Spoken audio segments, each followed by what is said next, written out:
We have spoken about musical identity, I think music chose me. It is both the way. Music chose me at the beginning, and I chose music at the end. structure, and expression. A particular way you have to do the stem, because if you do it one way, it just looks a lot messier. And I definitely, yeah, the challenge is what keeps it going. So I would like to explore where music education stands today and what kind of future we are preparing for the next generation. Vivek, let me begin with you. From your experience as a Carnatic musician and an educator, what does the Indian classical music landscape look like today, especially for the younger learners and younger musicians? Thank you for the question, sir. This is really a thing to be addressed right at the moment because here in India, the music education system academically has, when it comes to the academical education, academical part of education, where like in schools or teaching it to entire group of students, there we feel a little lack is what I guess, because one, the students were not exposed to the rich or the richness of the traditional music, and there are no proper equipments or properly equipped trainers who could demonstrate the things that as if the student can get motivated through it. When it comes to learning from a teacher or learning from a guru, the lineage continues, and there are a lot more traditional aspects that are included in it, and it is still preserved in a rich cultural way, which is highly respected here. Thank you, Vivek. It depends on where they land. If they have landed in somewhere where it is more academic, then they end up learning just for the marks, just for the degree. They don't explore music much. So if they land up there, then it is a big challenge for them to understand and come out of it to the real musical world. That is very nice. Brought the ground truth of the reality. You will be coming here to the UK and Raga Beyond Borders UK workshop. How are you fitting this, your vision, to eradicate these type of musical inabilities? My vision towards serving the music community is that people should understand what music actually is. Where did the seven notes come, and why did it evolve to 12? And how do they relate with each other? For instance, I would say Sa and Re one Sudha Rishabham. In terms of Western, I would say C and C sharp. How do they create the tension? Why does C and G resolve each other? Where C and F creates a bit of tensions. Understanding this will make them to appreciate their music much better. So it is like learning to draw the lines properly, so that you lines and curves properly, so that you can write any alphabet on your own. So once the student gets to this understanding, it would be better for him to appreciate any music and any raga. I still tried hard to make students or make people to understand what music actually is. Thank you. When you said it's like Carnatic music remained deeply rooted in Mhm. Indian soil, while it's also becoming more global, what type of impact that would have in the music society and enhances the beauty of each of the traditions. True, sir. It'll certainly have an impact. As I previously mentioned in the last question, once you understand, based on their understanding of what sound makes them to feel, they can create anything out of music, irrespective of any tradition that they follow, be it Carnatic or Western. It is easier for any student or anyone to appreciate music better and to experience it with even more clarity and even more better understanding. So that would be the vision towards the workshop that we are conducting. Thank you, Vivek. It is a very wonderful vision that it cuts the border, and we are interested in music than the tradition itself. So that perhaps you can bring Stephen into the conversation from the music, understanding the UK music education perspective. Yes, absolutely. Thank you. Music education in the United Kingdom has changed considerably over the period of so many years. In your experience, what do you think has changed for the people, especially the younger audience and the younger students and children who access the music today? Music has definitely deteriorated in the UK. So music was in schools quite a lot, but now, yeah, younger kids are not as much playing instruments anymore. Because the government don't fund it. Yeah, because I guess there's no funding in the schools anymore. However, so what we're trying to do is that's why we've come to Doncaster, a part in the UK that was very big on orchestral music during the 90s, the 80s. And it has really deteriorated here, and our goal is to change that. We want to bring music to everyone, all different types of children, all different types of adults with different learning abilities. Because we notice in the schools, a lot of them actually don't even have pianos, don't have music teachers. So our goal is to change that here.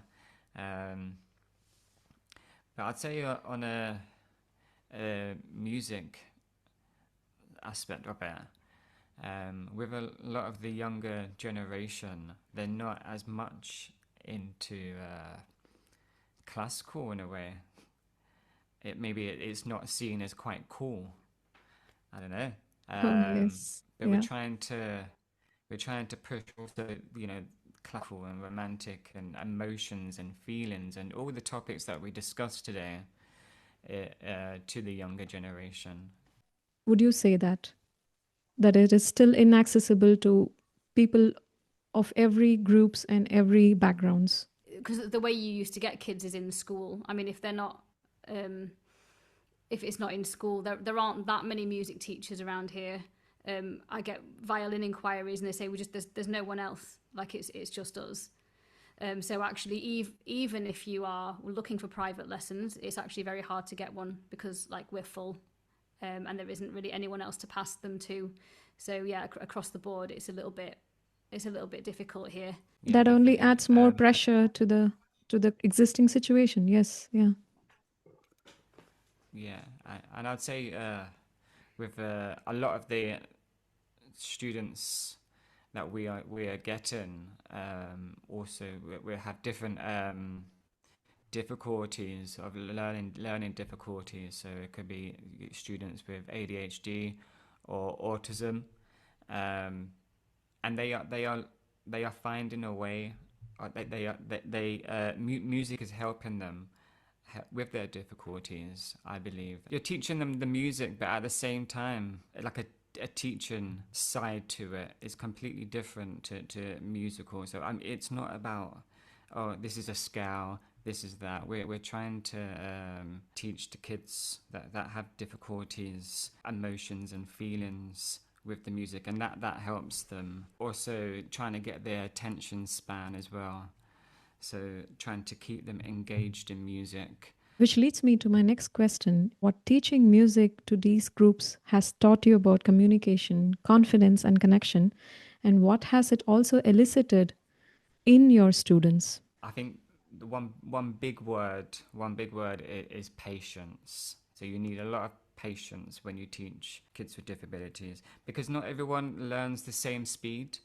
And some kids with autistic are amazing. They learn twice as fast as any other child. However, there's a flip coin to that, and you've got other children that are a lot slower. So you need to take step by step. Having breaks in the lesson as well. There's nothing wrong with having a break in the lesson. So when you make sure that the child is comfortable and that trust you. And then if they trust you and they're comfortable, then they're ready to learn. It's very commendable how you're approaching the whole thing. Have you observed that it has brought changes to the children with such abilities, neurodivergency? Yeah, definitely. The attitude also towards music changes. A lot of kids, kind of they see a musical instrument like a piano or a violin, they see it as a toy, and changing their mind. No, this isn't a toy. This is something where you can show your feelings and show if you're angry today, then here, this is what you can express, what's on your mind. They choose to express their emotions through music, which is a very lovely thing. And also help them to channel their emotions through music. And I think that's important, and that's you're also doing it for the child, but at the same time you have to respect what the parents want out of it too. So if the parents are like, my child is not listening in schools, so at the same time you kind of working with the parent, like, okay, what can we do to help the concentration? Do we need to take things a lot slower? Do we need to be more patient? Do we need to be even more stricter? Kudos to you for taking up this and bringing a change in the society. Many good stories. Yeah, we have many good stories, many bad stories. But it's trying to find the balance. And you have good days and bad days. I love to hear your thoughts on what music does beyond performance. This is to Karina. From your experience, how does musical training shape the mind, the learning, creativity, and well-being? Yeah. Well, there is no other activity in the world where you use all these different parts of your brain. Looking for patterns in music and reading and stuff, it helps with math, with writing, because sometimes with theory we have to write things down. The coordination, hand-eye coordination, doing two things at once, that's really, really good for the brain. Creativity, because when you're playing a piece, as we know, there's not one way of doing it. It's like you as a person is putting yourself into that piece, so it helps with the creativity side of it. It also actually is scientifically proven that, like, when you play music, it releases the feel-good hormone, like a dopamine hit, so it's really good for emotional regulation as well. So it's like, literally, there's no other activity you can do that would activate so many parts of the brain at the same time. And that's why kids that study music, they do better in school, just across the board. I would say across all ages, even when it comes to adults, it helps. If we're talking about with memorizing pieces, it also helps them with their memory. I've got an adult student who is a painter and decorator. He's been a painter and decorator for like 40 years, so his hands are really, really, really stiff. What we're trying to do is do more exercises, and just simple things that what I would find easy, just C, D, E, F, G, a 5-finger scale. He really, really struggles with that, and it's trying to build that coordination with his fingers, because he has basically just stiff hands for the last 40 years painting up and down. I think with all ages, like, music really helps. Yeah. And then when you see the news and then there's like someone who's like killed a load of people, it's never somebody who plays an instrument. Wonderful. That is a very, very nice. So, one question for all of you. If you could redesign music education for next generation, what is the one thing you would protect and one thing you would like to change? So we'll start with Karina. I'd just put the funding into the schools. They need to be funding this, because the kids, they're not doing well here. So we need to be putting money back into, well, the music hub, who will send these teachers in. Because as it is, it's really hard to get the instruments for it. So that's the one thing that I would change, the funding. I would say we've still got quite a strong tradition in music. Like our ABRSM is very very strong here. So I'd keep the fact that it's something desirable, it's just not accessible. That's the problem. So I'd say I'd keep the fact that people still want to do it, but change the way that we can't really access it. I like the idea of what's happening with music. So it's being a bit more commercial now, especially the piano. So we've got a TV show called The Piano, and that is actually helping more people get into music. It's still not good enough, as we do need the funding in the school, and we do need, I think, parents as well. We need more parents and adults to know the benefits of music. That's something that I'd like to change. And What do you like to keep, Stephen? absolutely nothing. Actually, yeah, I do like the musical structure. I do like the ABRSM. I think we've got quite a good ABRSM. We've got good Trinity exams that we can follow. I think we need more from parents. We need more from the schools, more from the teachers. Thank you very much. Viveck?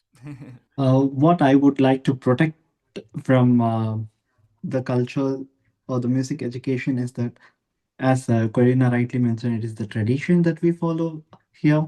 The lineage of Guru Sishya Parampara, it should be going to the same way. And what I would change, relating musical skills with marks. Let us say he has practiced one piece for 1,000 times and he has performed it on the competition or somewhere.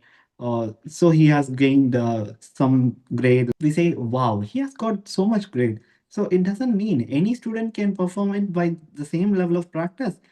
And it doesn't mean that the student has understood the piece or the composition better. He just practiced it. It should come from his understanding. Equating knowledge with mark is the one thing that I would like to change. It is never the same. Knowledge is not about the marks. Knowledge is about understanding, self-realization. Thank you, Vivek, Stephen, and Corina. That was a thoughtful look at how music lives beyond the stage. Sudha, I'll hand over to you for the next part of our conversation. Thank you, Bharani. This is the penultimate segment of the whole podcast, and we've taken a walk in some profound, deep water. So let's just lighten up the mood and let's have a rapid fire round. And feel free to answer the first thing that comes to your mind. We'll begin with Corina. Is there a composition that has stayed with you for long and you have lived with it for years and still continues to surprise you? There's a piece called The Lark Ascending. We played it at university, so that's when I first heard it. And we actually, when my mum died, we played it at her funeral because I thought it was, because she always said that if she could be an animal, she'd be a bird. So we played that at her funeral, and it was just so lovely, like this idea that her spirit was like there. But it's such a beautiful piece, and again, it's really, really rich in harmonies. That certainly should carry a profound meaning to you. Wonderful. Thank you. So, Mr. Viveck, what remains remarkably consistent over the years in your musical tradition, that is the Indian classical music? And let's skip the Guru Sishya Parampara because it has been spoken a lot in today's podcast. So I repeat my question. What remains remarkably consistent over the years in your musical tradition? This is Please really take your challenging. time. Please take your time because I took out the one predominant answer to the question. I would say it as the ragas. Every raga Yes. has an identity. It is not just the mere notes. It is more than notes. It has a character, and it has an emotion to evoke. It has some duty to do with. If someone Beautiful. handles a raga, then they have a certain responsibility to accomplish. Wonderful. Yes. So give me a song or a composition, Karina, to resonate with the following emotions. And I'm going to go back and forth between you and Vivek. So, Karina, joy. Ode to Joy, Beethoven.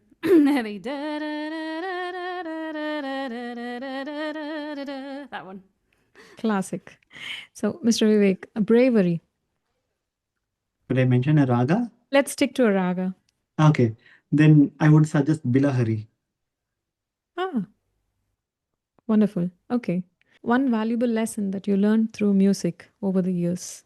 With music, we've just got to keep going. Just treat it with curiosity. I mean, that goes for students and teachers. Is that we've got to stay curious, otherwise we don't. We're not going to move along. And music it's all about trying new things and seeing what can happen if you try this, or I'll try this a little bit differently. Great. Yeah. Stay curious. Okay. So, Mr. Vivek, one quality that you wish you had or you would like to follow in the footsteps of your music teacher. More time of practice than teaching. Mm-hmm. Finding out gems like you. Lovely. So, Karina, what according to you is a very challenging instrument to learn, and why is that? Violin, definitely. Oh, yeah. Just because with every other type of instrument that's not a string instrument, you can do the fingering and then the note is there. For violin, it's just the sound comes entirely from you. So the way that you place the bow on the strings, so even just getting that first initial sound comes from you. It's not like just pushing a button and you've got it. Also so that's the right hand that has quite a hard job. The left hand also, there's no markings on the violin, so you have to just listen for the note. And I can say that because I play violin as well, where piano and flute I can just pick the instrument up and play and not like think beyond the piece that I'm doing. For violin, I'm still stood in front of that mirror going, is my bow straight? What am I doing here? Am I using my shoulder in the right way? It's I can for sure. Violin is the hardest instrument. It's a very sophisticated instrument and very sophisticated answer. Thank you. So, Mr. Vivek, your all-time favorite composer? Iyengar. Wonderful. Yes. Could I make an exception and ask you, out of curiosity, who's your all-time favorite composer, Karina? Beethoven. Lovely. Wow. Classic. So, this is the last question. It's going to be you have to choose between either or. I'm going to tell you a couple of phrases or something else. So, whatever comes to your mind, please pick that. Just follow your heart and don't get too cerebral. Perfect performance or magical mistake, Karina? Magical mistake. Lovely. Vivek, morning music or midnight music? Morning. Lovely. Karina, structure or spontaneity? Spontaneity. Superb. Vivek, solo performance or ensemble? I think I have no experience with the ensemble, so I should choose solo performance. Okay, fair enough. Karina, melody or rhythm? Rhythm. Beautiful. And finally, Vivek, teaching or performing? Teaching. That was a quick answer. Quite a rapid fire. Thank you. Thank you very much, both of you. I'll hand over to Mr. Bharani for the concluding notes. Before we close, I would like to invite each of you to reflect on one final question. If your music could speak, not only to musicians, but also to humanity itself, what would it be or what would it say? It should speak like, I have so much more in me. Why are you not looking to that? Why are you just focusing on the creamy layer? There are more sugary syrup beneath the cake. Why don't you come down to the depth? So tip of the iceberg. Yeah, why do you just stare at the tip of the iceberg? Why don't you experience it on whole? Thank you. Karina? My music, I would say it speaks to more like outside of this world. Like I just think it's this amazing can't be just on earth. So I always think of like music as like a more of like a spiritual thing. Like I think of the universe. I think of it's just something a lot bigger than us. This is very wonderful. We started with the divinity in Carnatic music and you ending that with the same divinity because it's a recurring theme. Thank you. Thank you. Those reflections beautifully remind us why music reaches places that words cannot often connect. Thank you, Stephen, Karina, and Vivek, for sharing your musics, your memories, and your insight with us. Today's conversation reminds us that tradition do not become smaller when they meet. They become richer. On behalf of ParaV Group, SS Music Academy, and the Raga Beyond Borders team, thank you for joining us. Until next time, may music continue to transcend the distance and create resonance between us. Namaskaram.